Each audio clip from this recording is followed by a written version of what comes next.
Qu'il s'agisse de réunir son équipement pour participer à une compétition moto ou bien de partir à l'étranger pour participer à un événement, le sac de voyage est un indispensable qu'il convient de bien choisir. Dans cette nouvelle vidéo Motonet, nous allons vous prodiguer nos conseils, fruits de notre expérience de voyage autour du monde pour tester diverses motos. Comment choisir son sac de voyage? Quels critères retenir? Quels sont les prix pratiqués dans ce secteur de bagagerie? C'est toutes ces questions auxquelles nous allons répondre. Premier critère à prendre en considération, le format de votre sac. Ici, nous sommes en présence d'un sac Comodo du manufacturier italien Alpinstar qui propose une capacité de 150 litres et qui adopte un format assez long de 95 cm sur environ 40 cm de large et une trentaine de haut. C'est un format très généreux. On peut donc facilement y faire tenir une combinaison de moto pour circuit, un casque intégral, une paire de bottes, ainsi que différentes affaires de rechange. Attention toutefois à ne pas aller vers les extrêmes, à prendre du big size en se disant qu'on va pouvoir ainsi emmener le superflu en plus du nécessaire. Notamment pour les personnes qui seront amenées à voyager par avion, puisque vous le savez, les compagnies aériennes adoptent des formats assez stricts, y compris pour les bagages en soute. Un exemple tout bête, ce sac Alpinstar est considéré par la compagnie Air France hors gabarit puisqu'il est un tout petit peu trop long, de quelques centimètres. On est donc obligé de le faire voyager en format hors gabarit, sans payer forcément de supplément, mais c'est quand même un critère à prendre en compte. Il faut savoir que beaucoup de sacs concurrents s'arrêtent plutôt vers les 86 à 90 cm, ce qui leur permet donc d'avoir un tout petit peu moins de longueur. On peut donc raisonnablement partir sur un sac d'une contenance de 120 à 150 litres, comme celui-ci, qui va vous permettre d'emmener tout l'équipement, que ce soit en motocross ou pour la pratique du circuit. Deuxième aspect à prendre en compte dans le choix d'un sac de voyage, sa solidité. Il faut impérativement choisir un sac avec un renfort au niveau du fond, solide, rigide, avec des barres qui vont passer donc sur tout le fond. Il faut savoir que ce type de renforcement, forcément, prend un petit peu de place en termes de capacité d'emport et occasionne du poids. Méfiez-vous aussi, si vous prenez l'avion, un sac de ce type pèse déjà à lui seul pas loin de 2 kg, ce qui signifie que si vous rechargez après avec tout votre équipement, vous pouvez facilement dépasser le seuil des 20 à 23 kg, qui est le poids maximum autorisé pour des bagages en soute. C'est quelque chose à prendre en considération avant de charger son sac comme une bourrique. On en profite ici sur cette vue pour vous montrer les roulettes. Alors les roulettes, c'est vraiment très important, surtout si vous faites des voyages en avion, puisque vous allez devoir donc tracter votre sac assez souvent, puisque le porter, c'est quand même assez lourd, même si les bretelles sont là pour vous y aider. Le traîner donc avec les roulettes. Ces roulettes, Motonet les préfère intégrées comme ici, plutôt que situées sur l'extérieur, où elles ont tendance à raccrocher, notamment dans les carrousels de distribution des bagages à l'aéroport. Pour traîner votre sac, choisissez un modèle avec une poignée escamotable, comme ici, qui va donc vous permettre d'être à la bonne hauteur et d'avoir le bras idéalement situé pour tracter votre bagage. N'oubliez pas qu'avec tout votre équipement de piste comme de cross, le sac il va atteindre un poids assez rapidement élevé. Donc, il est vraiment nécessaire d'avoir tous les moyens de confort pour pouvoir le transporter facilement, que ce soit à l'arrière de votre voiture quand vous le placez dans le coffre ou effectivement, si vous partez en avion, le prendre d'un tapis roulant, le mettre à l'enregistrement au comptoir, etc. C'est des critères vraiment importants à prendre en considération. Passons maintenant à l'intérieur du sac. Sur ce modèle Comodo, vous le voyez, il y a deux compartiments. Celui-ci va accueillir le casque avec un tapis de protection sur le tour. C'est très pratique et bienvenu pour éviter les chocs sur la calotte de votre intégrale. Devant, une grande poche. Notez au fond que le tissu est micro-perforé afin d'assurer une ventilation. Ça aussi, c'est quand même plutôt bienvenu dans la mesure où la pratique sportive de la moto entraîne inévitablement de la transpiration. Vous avez sur le fond une grande poche séparée qui va, elle, servir à accueillir les bottes. On vous montre ce que ça donne une fois chargé.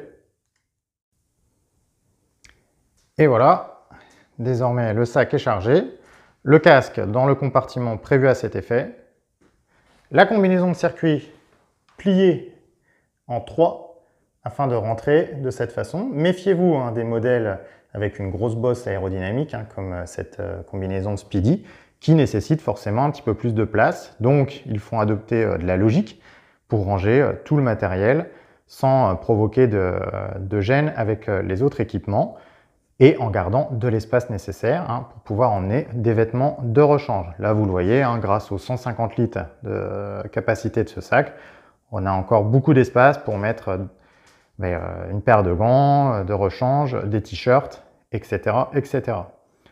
Dans le compartiment inférieur, on peut ranger aisément les bottes, vous le voyez, quel que soit le type. Ici, des bottes de piste Alpinstar. Vous voyez, il y a encore de la place hein, pour mettre d'autres objets. Lors du chargement, pensez à mettre vos objets fragiles à l'intérieur, par exemple, de votre casque ou de vos bottes. Même si ce n'est pas le plus hygiénique, c'est un critère, on va dire, de sécurité pour transporter, par exemple, des caméras d'action dont vous êtes de plus en plus nombreux à vous servir pour immortaliser vos sorties sur circuit. Notez au passage que ce sac dispose de poches zippées qui va permettre d'emmener notamment des papiers.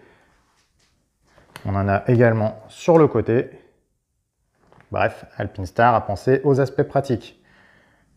Le petit reproche de Motonet à ce stade, c'est que sur le dessus de ce sac, il manque des sangles qui feraient le tour au-dessus afin de bien arrimer le sac, bien le solidariser et éviter qu'il y ait des tensions trop fortes sur le zip principal parce que bon, on est tous pareils, nos sacs on les charge tous très fort et lorsqu'ils sont fortement chargés, évidemment ce sont les fermetures éclairs qui souffrent en premier.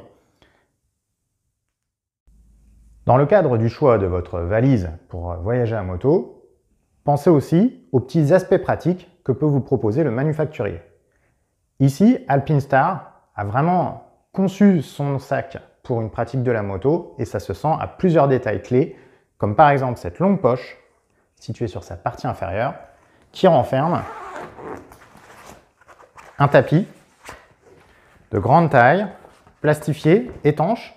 Ce tapis, on va le poser au sol, tout simplement pour pouvoir changer de chaussures, passer par exemple de ses bottes de cross à ses chaussures de ville après sa session d'entraînement. Alors c'est plutôt une bonne initiative dans la mesure où il n'est pas toujours évident d'avoir un accès à un coin sec et propre pour se changer.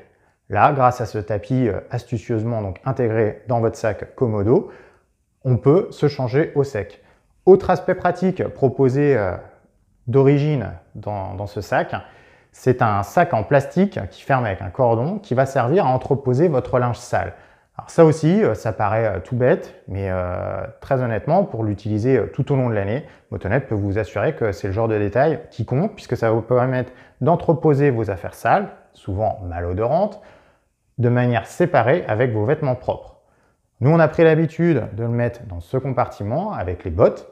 Comme ça, on a vraiment les affaires, on va dire, odorantes qui sont d'un côté, les affaires propres de l'autre. Parlons prix maintenant. Combien coûte un sac de voyage de qualité de type fourre-tout comme cet Alpinstar Komodo?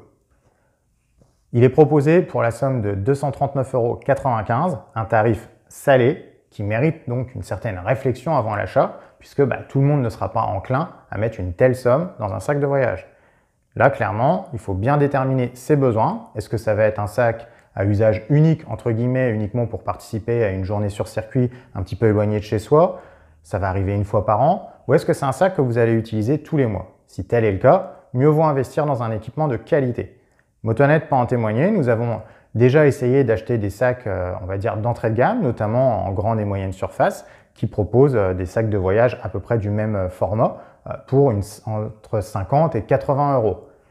L'expérience a tourné assez rapidement très court puisque les fermetures éclairs n'ont pas tenu le choc, la toile s'est rapidement percée, le fond n'était pas renforcé, donc ce qui laisse quand même augurer les pires sévices pour tout le matériel qui peut être dedans, notamment si vous comptez transporter votre sac. Là encore, c'est pareil, si vous êtes dans une optique de prendre l'avion et donc d'emmener votre équipement dans un autre pays, privilégiez un sac solide, car les caristes des différentes compagnies aériennes, sans vouloir accuser personne de qui que ce soit, ne prennent pas toujours les précautions nécessaires pour ne pas abîmer votre sac. Autrement dit, il peut être balancé tout simplement, auquel cas tout ce qui est à l'intérieur, il y a intérêt que ça soit quand même pas mal renforcé. Donc on le comprend, Alpinestar là vous avez vu, ils ont mis des protections sur les coins, ils ont mis des grosses fermetures éclairs, tout ça c'est pas pour rien, c'est pour que le sac vraiment il assure une pérennité dans le temps et une certaine sécurité. Nous avons également testé pendant une dizaine d'années un sac du manufacturier américain Ogio qui fait référence en matière de bagagerie, propose aussi des sacs à dos plus ou moins élaborés. Là encore, les tarifs sont assez élevés, puisque pour un sac des mêmes dimensions que celui-ci, vous allez évoluer dans des sphères entre 220 et 260 €. Par contre, là encore, vous allez avoir une qualité, une durabilité du produit et des aspects pratiques, un fort volume d'emport. Ogio fait souvent, par ailleurs, des partenariats avec des constructeurs moto tels que Yamaha, Kawasaki, Honda afin de leur faire des sacs à leur couleur. C'est quand même plutôt sympa lorsqu'on est passionné d'avoir un sac de voyage comme ça aux couleurs de sa meule. Nous, c'est le genre de petit détail qui nous fait craquer. Donc, c'est le genre de sac finalement que vous allez pouvoir retrouver soit chez votre concessionnaire, soit sur diverses boutiques. Vous pouvez également regarder sur des boutiques moto comme Dafimoto qui propose également d'excellents sacs de voyage de ce type pour des tarifs beaucoup plus abordables. Bref, là encore, il s'agit donc de bien cerner ses besoins, évidemment de l'adapter à votre budget en face, mais si on peut se permettre ce petit conseil, n'hésitez pas à investir quand même un tout petit peu dans votre équipement car franchement, vous le verrez, à l'usage, c'est quelque chose sur lequel vous allez vous retrouver.